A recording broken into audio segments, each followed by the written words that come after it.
Greg Show.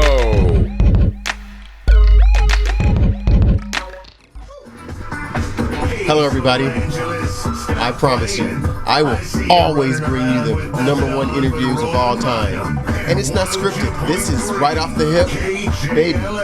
And I mean really good this time. I'm here at KJLH, me and James. You know I don't go anywhere without the great James Karroum. And we're here with Roland Bynum of KJLH. The good Bynum, as he calls himself. And I believe it 100%. He's got me in here, people. But we're going to give you a show today because we're going to interview this guy. And you're going to learn some things about Mr. Bynum that you never would have thought. One of the great gifts from God himself.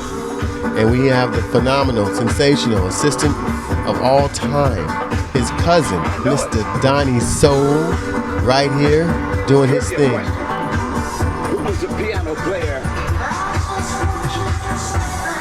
You guys see him.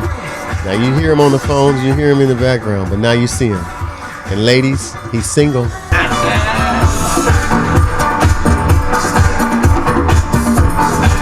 Nasty, nasty, nasty. Wake up, city. Get up, city. And stay up, city. Isleys.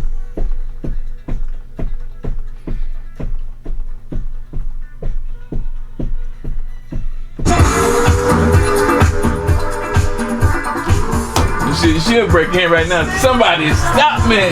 Yeah, I can't stand you. So you ready? I am. Good morning, Roland. How you doing, man? Hey, I'm doing great. Having fun. That's what I'm doing. Capturing you here at KJLH studio, man. This is phenomenal office, man. It's yours? No, it belongs to Stevie Wonder. Well, you know, but Stevie likes you like that, so this is yours too. Stevie, thank you, man. This is nice, man. Last time I was here, this was a little different, so this is something to actually really embellish, and I'm embellishing this. Well, this is our new studio, and we've been looking forward to being in here for a number of years, and we're just having a great time here. You look like it, and yeah. Donnie likes it too. Look at Donnie over there in the light, got some lighting in here on him. I love it. Hey, man, listen, Roland, you've been in radio for quite a bit, man. I mean, I won't date you, but I can tell you. Tell them. Well, actually, I started in November 22nd, 1963, when I was at LA City College. The day that John F. Kennedy was assassinated. I happened to have been in the Marine Corps with Lee Harvey Oswald. Lee Harvey Oswald, man, that's a name a lot of Americans kind of hair raises up on their necks. You said you were in the Marines with Lee? I was in the Marine Corps with Lee Harvey Oswald up until the date of his discharge, and just so happens I had a classmate named Elliot Mintz, who ended up being publicist to many of the stars, and he interviewed me, and that interview was my launch into radio. So I'm going on 54 years. So it's true the yin and the yang work together. Yes, indeed. The positive and negative poles. Because absolutely. You're talking about Lee Harvey Oswald, a very negative figure. He killed one of the greatest at least potential alleged presidents. to have. Alleged. Right. Okay, and I watched the segment the other day. They've got some really good documentation and some research on that, but I don't know. I don't want to side with any side. However, that is interesting that name would come up and you would use it as a positive because it launched your career, and you've been in here since 1963, man. Yeah. Wow. Has things changed since then? Oh, absolutely. That's a funny question. To say the least, right? We went from reel-to-reel albums and 45s to 8 tracks. 8 tracks. I think too I in the heard a studio? voice over here. I think you asked me the question. You know how soul is. Mr. Soul knows the So, we went from albums and CDs. I mean, that's, albums and 45s, reel-to-reel to the computer. Now, people don't realize that 45 was it's a byword now. It's gone. Yeah. But it stands for revolutions per minute. Right. Well, the thing is that when I speak to my students, because I am a teacher, they don't know what a DJ is. So they have no idea what a DJ is. It's, what is that, Mr. Bynum? And it's disc jockey. Exactly. Can you tell me about these new social security alerts I keep Look at them, people go to work and talk to me. That's right. What all those years will do for you. Right. So the thing is let me do this right here. Get rid of that. Wow, I got a lot of things up here. You see this computer has a oh man, lot going on. I'm got gonna 4 screens. Take all of this out of here. There. clean that up. There you go. So we don't get that unnecessary feedback. So again, yes, to answer your question, radio has changed immensely. The industry has changed. Absolutely. So we've gone from, like I said, albums and CDs straight into technology, which is computer. When you say 1963, things come to my mind like Leon Isaac Kennedy. He played in Penitentiary 1 and 2. And he was a disc jockey out of Chicago, am I correct? Cleveland, Ohio. and Detroit. Whoa, I thought it was Chicago, man. Thanks for the correction. He actually WABQ, Cleveland, you Ohio. know the station, my God. Well, Martha Jean the Queen, J.J. Johnson. You know the names of the jockeys. Yeah, those jocks, we were like sister stations for our stations in Detroit, because a lot of the Cleveland, and I called it the Cleveland crowd, came out of Cleveland and into the Detroit and then around the country. Well, all right, man. Yeah, so it was a connection there. So did you learn off of each other? Because, I mean, did some other disc jockey teach another disc jockey some things or some slogans or some... Well, you know what? We're all original. Are you really? We're all original. And I mean, that's how you become who you are. I mean, you have your own voice. Every jock has, like every singer has their own voice. Every jock has their own voice. Well, I listen to newscasters and reporters, and they kind of sound the same monotone tone, and their delivery is similar, and if not the same as each other. So I just wanted to ask that question. So you guys do ride your own wave. That's pretty good. I mean, radio stations have a format that they place jocks into, their air personalities into, but still you have an opportunity to ride above that as a personality. Are you involved with writing any of your own scripts that's necessarily, let's say a company wants you to promote their product or use it as a commercial? Do you write the scripts to those? I can. I can. And people are asking this because he is an English teacher, and in LA Unified School District, which is the second largest school district in the country. Unified School. Is it Pasadena? Pasadena. Excuse me, I thought it was Los Angeles. John Muir High School, not middle school. Oh, see, I stand corrected. I did my research. I just looked at John Muir. All right. Well, thanks for the correction. Nevertheless, you're a teacher and you're an educator, and you had to learn the right way and to write the right writing styles.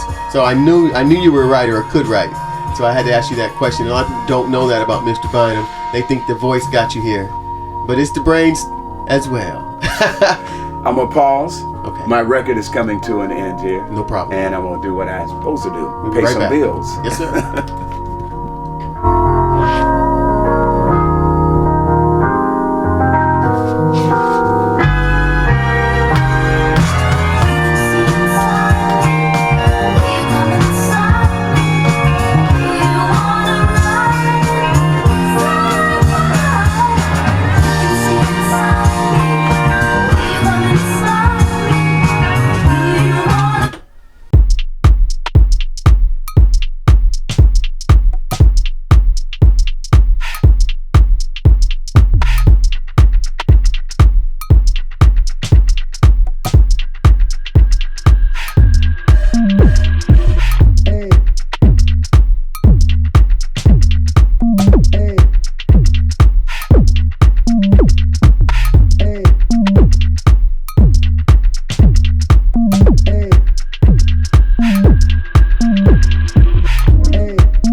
More continuous music coming up.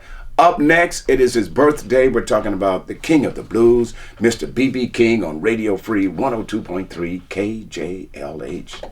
All right, back at you, my friend.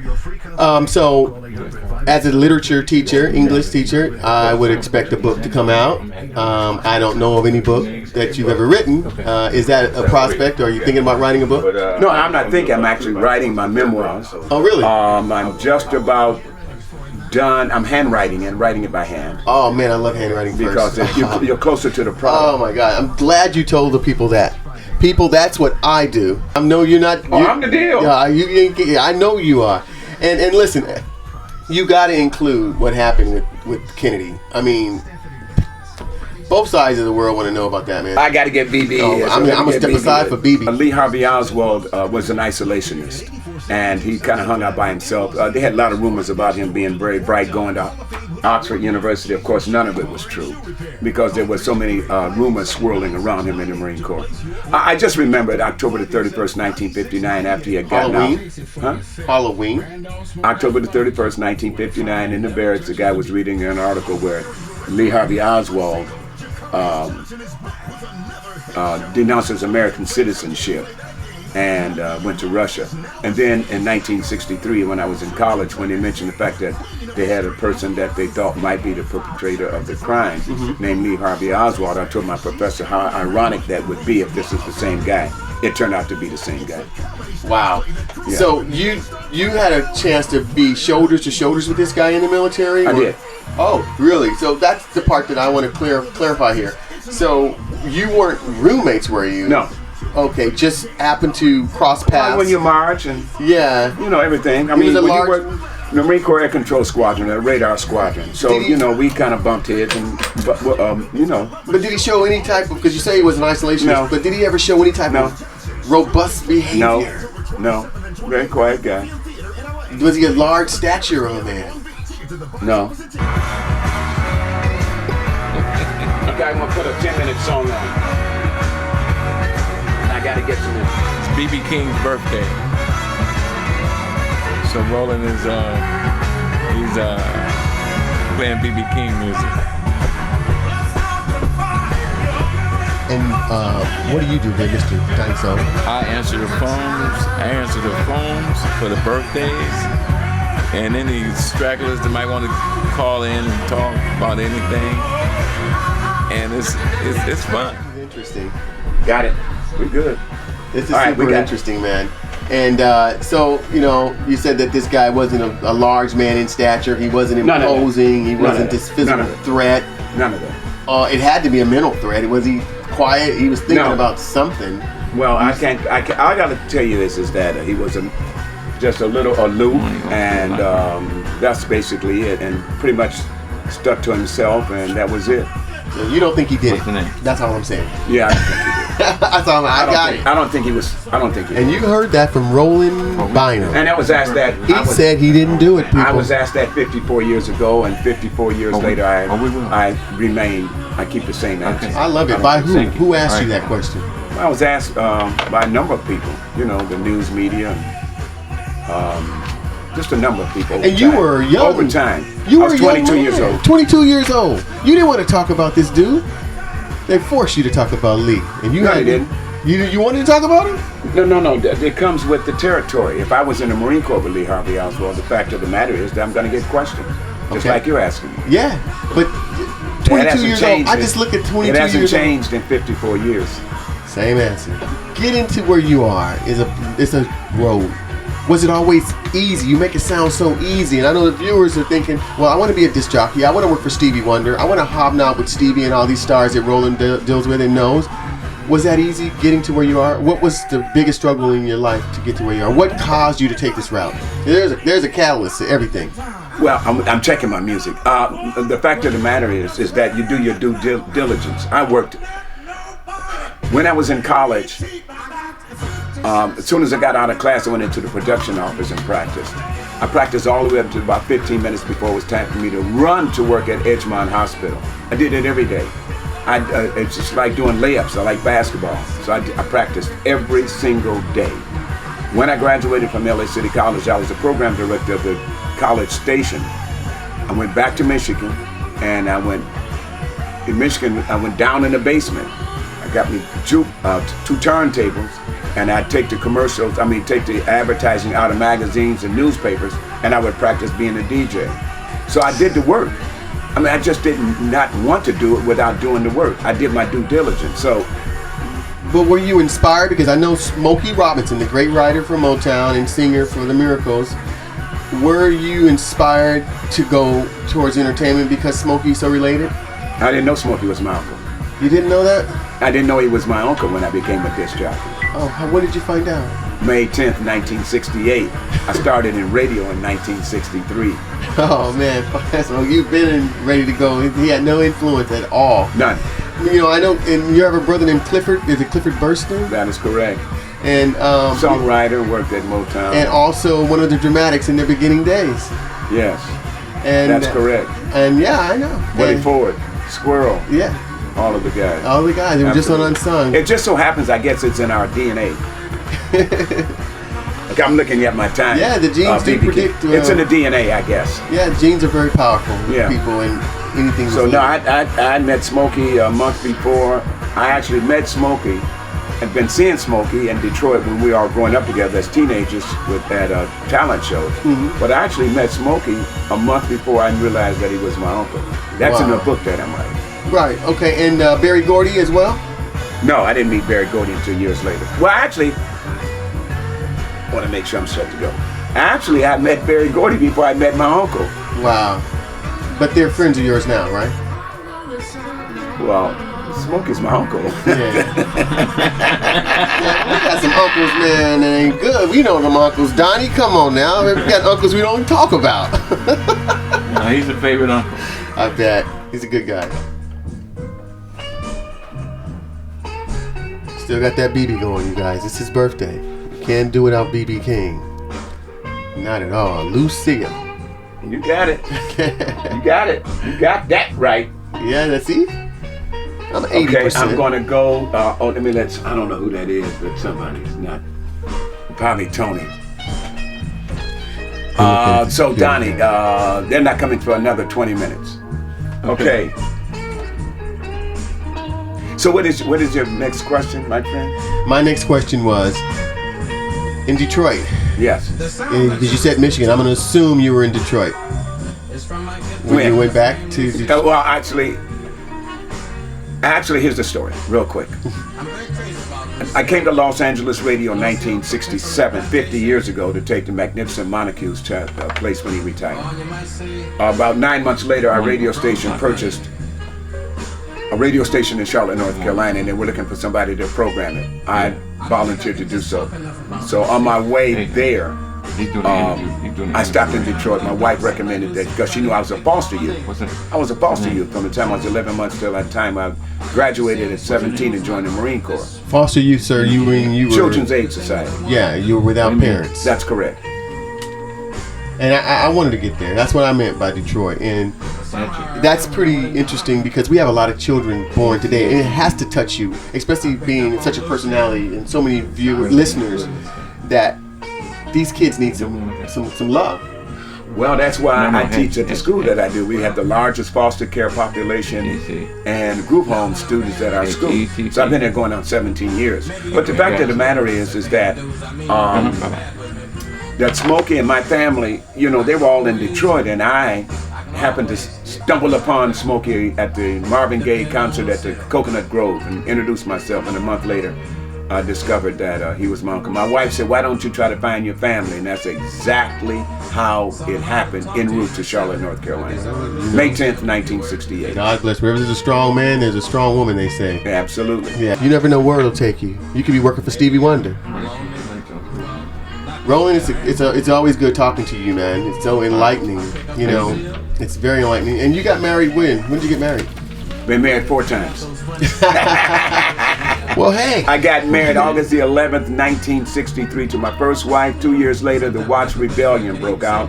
I was working at Jefferson High School at the time, and it was my second anniversary during the Watch Rebellion, August the 11th, Oh, my God. 1965. And what happened to her? I'm married to my 4th wife, been together 25 years. I have 5 beautiful children with her, and Amen. I'm blessed. Well, you told me... Her name is Carolyn. Hi, Carolyn. We love you. I've met you before at the Greek Yes, you Theater. have. She's a very nice lady. Humble and sweet and a virtuous woman. That's hard to find. Look it up. And anyway, well, you have the other 6 kids you told me about. I have 13 children. 13. I thought it was 11. You're close. Yeah, I don't know. 13. I missed it again, so now I'm in the 13. 75% accurate. Half an alphabet, as they say. 26 in the alphabet, 13. I'm halfway All there. right, you're Cheaper by halfway the there. dozen. I hope you're done.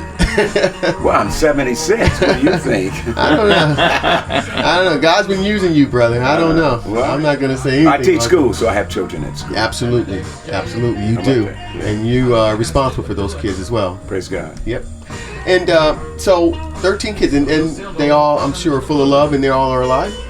Yes, they are. Amen. Amen. Yeah. And my daughter's sleeping downstairs in the car right now. She's taking voice lessons, and her name is Karroum Bynum. Moosh. She's 15. She's the baby. Oh, that's so sweet, man. Well, you know, that keeps you youthful as well, or does it? It does. All right, That's because why you I look continue to teach great. school. People don't know you have a birthday coming up, and to me, you look like a 36-year-old dude. I appreciate you. No doubt about it. Do I have to pay him now or later? Both times. Anyway, January 20th, people, is going to be Roland's birthday. 18? And we want you to give him some love, respect. Phone calls, gifts are accepted. But definitely honor this man, because he's been in our community for umpteen years. He's been through the Watts riot, the Rodney King thing. And how'd you feel about the Rodney King, Reginald Denny, and all that stuff that was going on in the 90s, where you had already been through so much? The Detroit riots. I was here when the Detroit broke. Listen, I think you can only suppress people for so long, and then something is going to happen. A pressure cooker. So the Watts was a rebellion against the police state in this area. The Rodney King was just an all-out brawl. I mean, as I drove down the streets, it was just crazy. People were just crazy. It was totally uncalled for, as far as I'm concerned. Was that a part, or was that what you get out of a pressure cooker? Was that something that you could say? It wasn't a pressure cooker. People took advantage of a situation. That's how I feel about it. This was an opportunistic opportunity. Absolutely. It had nothing to do with Rodney King. I mean, it might have, but there were factions in the community that were doing things that just weren't called. It was unnecessary.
mushrooms being legalized, magic mushrooms, and the opioids in prescription painkillers and medicines. How do you feel about America's involvement with allowing drugs to be on a platform that it is today? Well, I know marijuana is a gateway drug. It can be. I mean, everybody can't handle marijuana. However, there are some additional factors in it. I think there's just no getting away from legalizing marijuana. Look, alcohol is much more detrimental to the health of human beings than marijuana.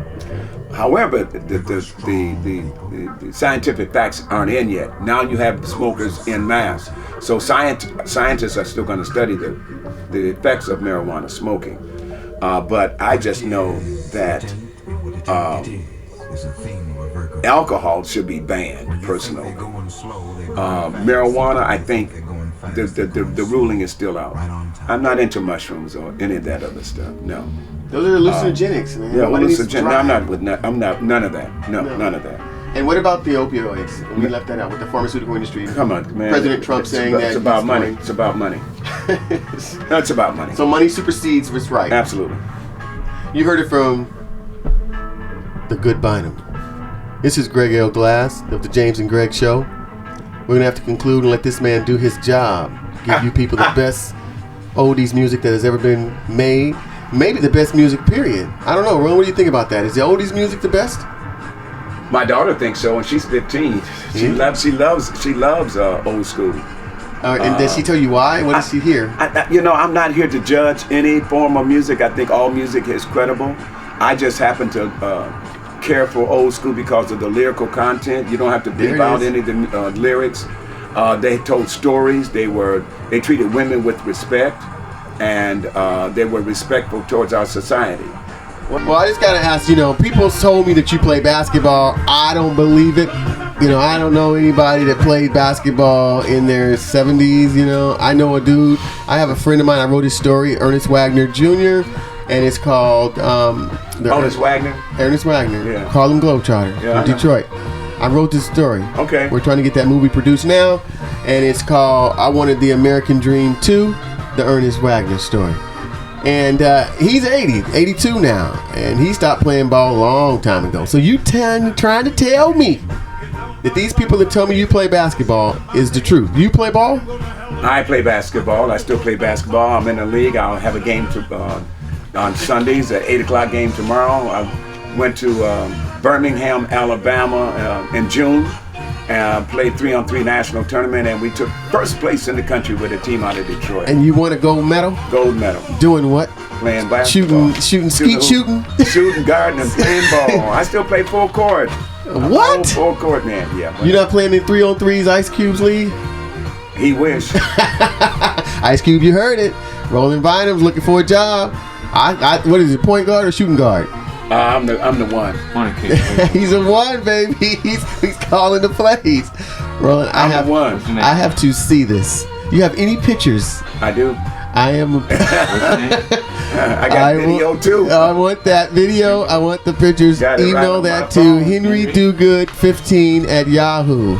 henrydogood15@yahoo. And I will put that in this video to prove to the world and myself that Mr. Bynum should have played for the Lakers when they were going through that slump in the 90s. That's right. Well, we're going to have to conclude, my friend. Okay, this is an interview like no other. I am so appreciative of this. We talked about this a while, and we finally got it. I think their timing couldn't be best. You got this beautiful office that you well deserved. You've worked for a long time. Beautiful studio. Yeah. I call it an office, but studio, because you're in radio, so I'm going to call it like it is. It's a studio, people. It's not an office. Anyway, thank you so much, man. My pleasure. My pleasure. Thank you for inviting me into your world. Oh, the James and Greg Show. Thank you for inviting me into your world. Old School Block Party, Radio Free 102.3, KJLH, Roland Bynum, the good Bynum. That's it. Okay, mic is off.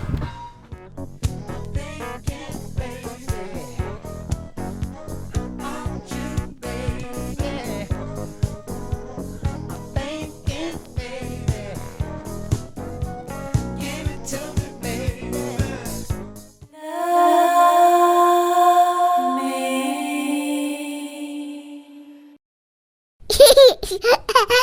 Bye-bye.